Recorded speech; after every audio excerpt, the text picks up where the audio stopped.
बंधु महंती, जो कि ना तो धनवान है और ना एक श्रेष्ठ जाति में जन्मे हैं, लेकिन जगन्नाथपुरी से कुछ दूरी पर उड़ीसा के एक गांव में रहते हैं और भिक्षा मांगते हैं घर घर जाकर के।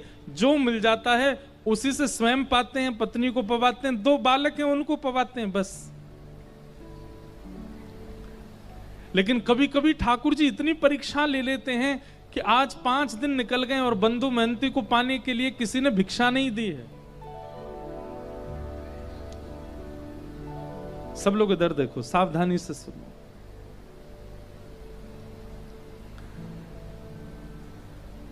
पत्नी व्याकुल है और पता क्या करते हैं, बंधु महंती का नियम है, भिक्षा लेकर के आते हैं घर घर से या बैठ जाते हैं रोड के किनारे, जो दे देता है उसको ला करके पत्नी बच्चे और स्वयं पा लेते हैं। और पवाने के पीछे शर्त रखते हैं, क्या? पाने के बाद नाम जप करोगे, ठाकुर जी का स्मरण करोगे, भजन करोगे, कीर्तन करोगे। करताल बजा करके अपनी पत्नी बच्चों के साथ कीर्तन करते हैं। 5 दिन हो गए, अन्न नहीं पाया तो पत्नी बोली, अब तो अन्न मिला नहीं तो फिर कीर्तन भी नहीं होगा। अन्न मिलेगा तो कीर्तन होगा ना, कुछ खाने को मिलेगा, पेट में जाएगा तभी तो स्वर निकलेगा, तभी तो ताल बजेगी, तभी तो नृत्य होगा, कीर्तन रुक जाएगा। अब बंधु महंती को इस बात की चिंता नहीं है कि अन्न नहीं मिल रहा है, उसको इस बात की चिंता कीर्तन नहीं करेगी। सब जगह जाते हैं, कहते हैं कि मुझे कुछ दे दीजिए, कुछ घर में बनेगा, ठाकुर जी को निवेदित करेंगे तो फिर कीर्तन नहीं रुकेगा। लेकिन आज ठाकुर जी ने ऐसी परीक्षा ली बंधु महंती जी की कि सप्ताह निकल गया और किसी ने कुछ नहीं दिया।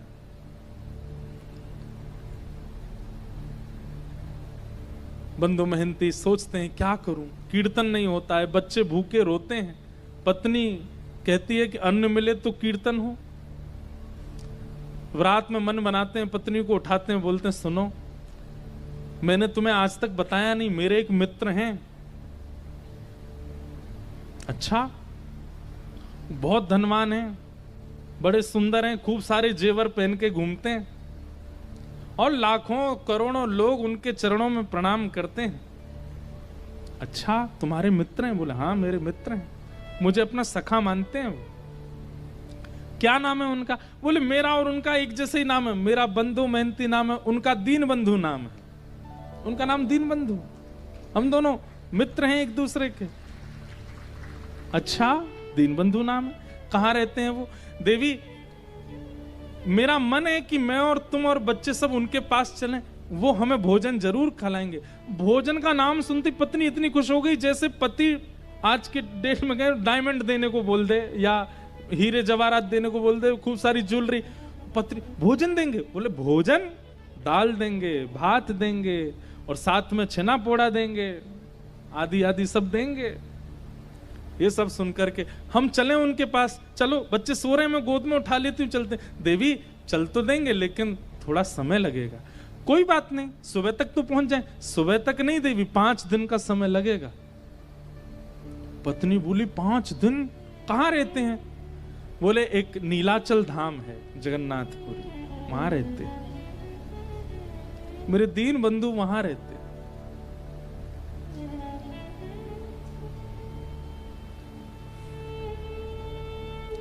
पत्नी से झूठ बोला है, मेरे मित्र हैं। कोई बात नहीं, हम सह लेंगे, लेकिन भोजन तो मिलेगा ना वहां पर? हाँ मिलेगा ना, मेरे मित्र हैं। भोजन की बात करती है, वो वस्त्र भी देंगे, अन्न भी देंगे, रहने को घर भी देंगे, चल।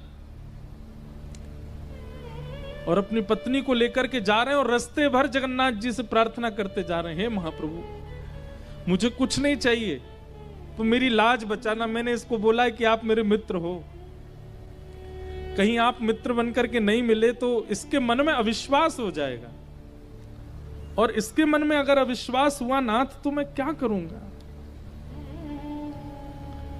अब इसी बहाने से अपनी पत्नी बच्चों से कीर्तन कराते हैं। अब तो 3 ही दिन में पहुंच जाएंगे, कीर्तन करो।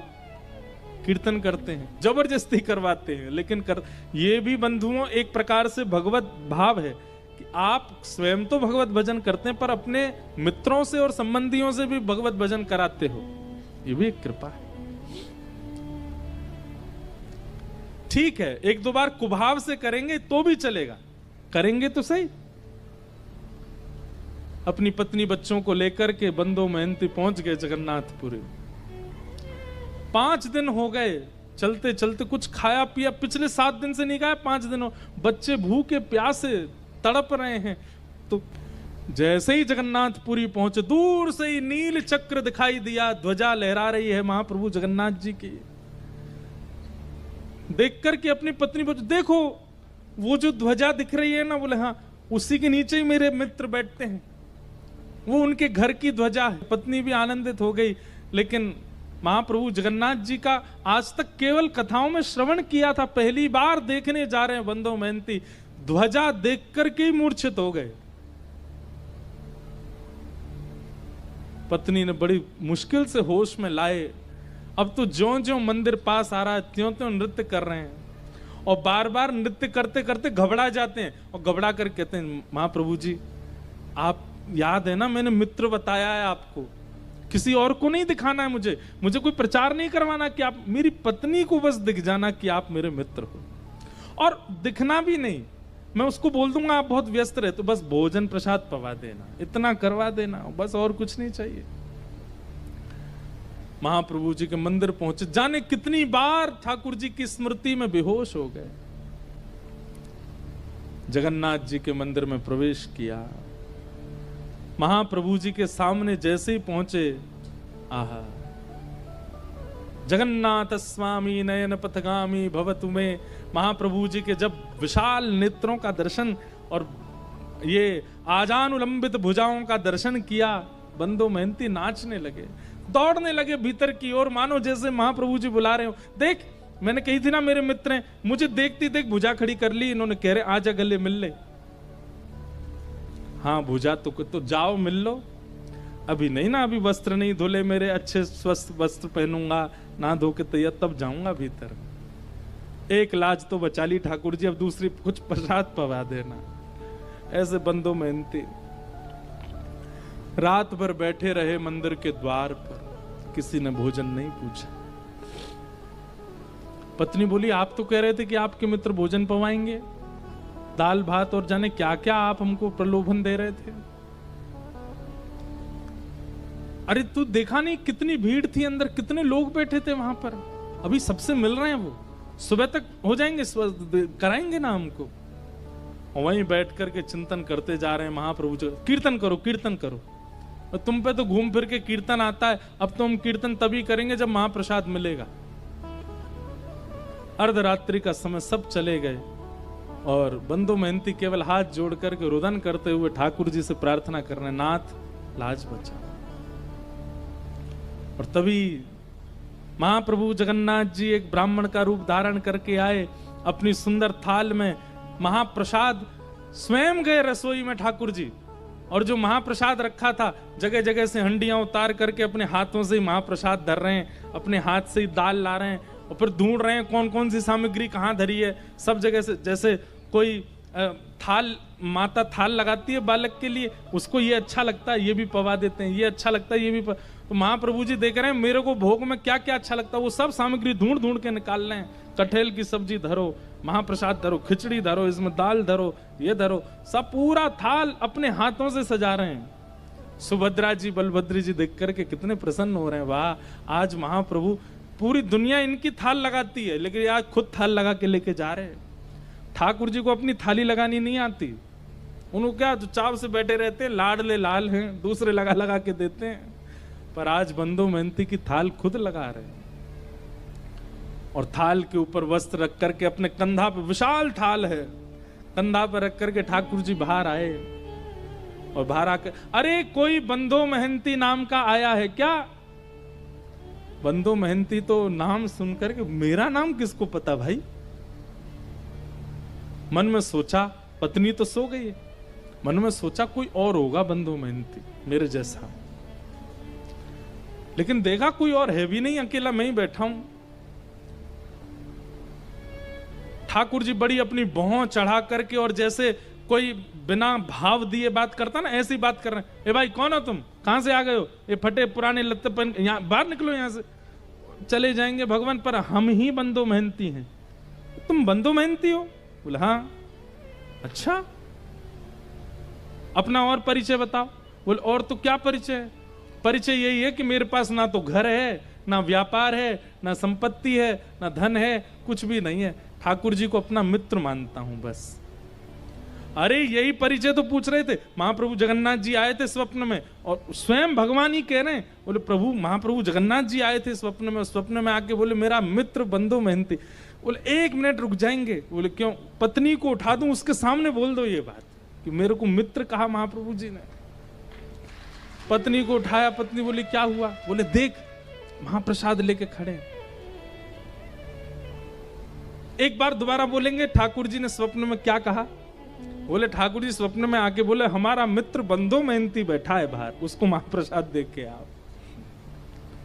सुन करके अब महाप्रसाद देख करके तो बच्चे पत्नी खुश हुए, लेकिन बंधु मेहनती तो ये शब्द सुनकर के ही प्रसन्न हो गया कि ठाकुर जी ने मित्र मान लिया। बोले सुनिए, मेरी तो योग्यता नहीं मैं उनको जाकर के प्रणाम करूं, आपने मेरी लाज बचा ली पत्नी, मेरी तरफ से दंडवत कर देना, एक बार हृदय से लगा लेना। बोले कि समय मिलेगा जगन्नाथ जी खुद ही बुला लेंगे तुमको भीतर, महाप्रसाद पाओ। और सुनो ये थाल बहुत महंगा थाल है, इसको व्यवस्थित ऊपर पहुंचवा देना मंदिर में। जी जी हम पहुंचवा देंगे। अब महाप्रसाद आया, बच्चों ने पेट भर के पाया, पत्नी ने पाया, बंधु मेहनती ने पाया। बंधु मेहनती को भूख थोड़ी ही थी, वो तो भूख मर गई ठाकुर जी की बात सुन करके। रात में बर्तन धो करके विशाल थाल, उसमें रत्न जड़े थे, इतना महंगा थाल। अब वो तो पूरे घूम आए मंदिर के आसपास, कोई मिला नहीं। बोले थाल किसको दूं मैं? ठाकुर जी की लीला, ना द्वार पर कोई है, ना कहीं कोई स्थान है रखने का। और मन में सोच रहे मैं कहीं भी रख के चला जाऊं तो कोई ले गया तो अपने पास छुपा करके थाल को धर लिया। सुबह होगी, द्वार खुलेंगे तो भीतर दे दूंगा पुजारी जी को। प्रातः काल होते ही महाराज मंदिर में हड़कंप मच गया। ठाकुर जी का थाल चोरी हो गया, ठाकुर जी का थाल चोरी हो गया। रसोई घर से दूसरी आवाज आने लगी। बोले क्यों? हंडियां फूटी पड़ी हैं, चावल बिखरे पड़े हैं, पता नहीं कौन भीतर घुसा था, सारी सामग्रियां फैला दी हैं। ठाकुर जी हैं, व्यवस्थित थोड़ी रहते हैं, यूं यूं उठा दिए होंगे सब सामान, गिर दी होंगी हंडी।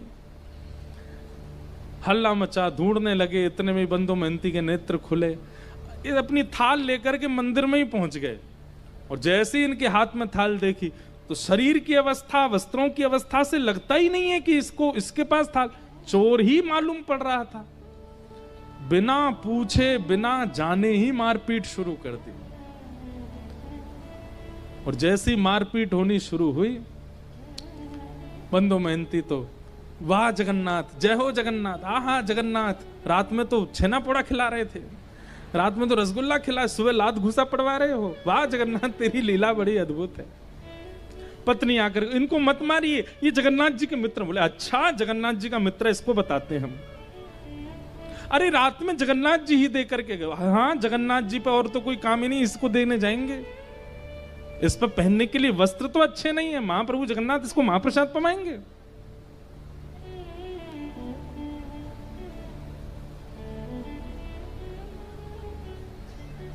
इतना मारा कि बंधु मेहनती बेहोश तो नहीं हुए, पर ठाकुर जी के ध्यान में चले गए। बोले नाथ आपकी लीला, श्रीमद् भागवत में गोपियां कहती हैं, मैवम विभोर हति भवान गदितम नृशंसम संत्यज्य सर्व विषयाम तव पाद मूलम।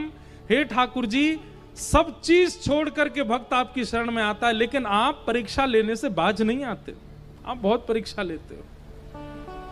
बंधु मेहनती चिंतन कर रहा, वाह नाथ, आप चाहो तो सब कुछ देते हैं और आप चाहो तो मारते पीटते भी।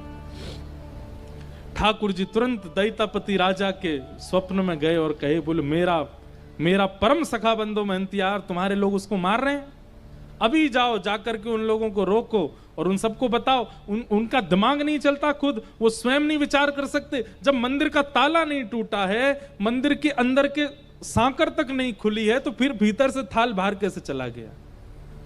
अरे मानव को ताला तोड़ना पड़ेगा, सांकर खोलनी पड़ेगी, तभी वो किसी सामग्री को चुरा सकता है। पर मेरे लिए कोई द्वार नहीं होता, कोई ताला नहीं, मैं जहां चाहूं जा सकता हूं। बता दो, थाल वो नहीं लेके आया, मैं दे के आया। मेरा मित्र बंधु मेहनती आया। राजा ने आकर के सबको रोका, बोले क्यों मार रहे हो? इन्होंने बोले थाल चुराया, ताला खुला हुआ मिला था क्या? बोले नहीं। बोले रसोई घर में सब सामग्री फैली थी, बोले रसोई के ताले खुले हुए? तो बोले नहीं। बोले भाई जब ताले ही टूटे नहीं तो फिर ये सामग्री बाहर कैसे आई? विचार किया तुमने? बोले स्वयं जगन्नाथ जी देख करके गए, जगन्नाथ जी की आज्ञा बता करके क्षमा मांगी और महाप्रभु जगन्नाथ जी ने आज्ञा कर दी। बोले आज से हमारे मंदिर में सब जो भी कुछ धन राशि आती है, जो भी, वो सब सेवा बंधु मेहनती को प्रदान करो, इनको हमारे मंदिर की सेवा दे दो। आज तक महाप्रभु जगन्नाथ जी के मंदिर की सेवा उन्हीं के वंशज करते आ रहे हैं। परसों तरसों हमें मिले थे, कोई उनके वंश के ही आए थे भुवनेश्वर से, मिल के गए। कैसे कृपालु है नाथ। परीक्षाएं तो बहुत लेते हैं, लेकिन अपने उत्कंठा को डगमगाने मत देना। बस जीवन में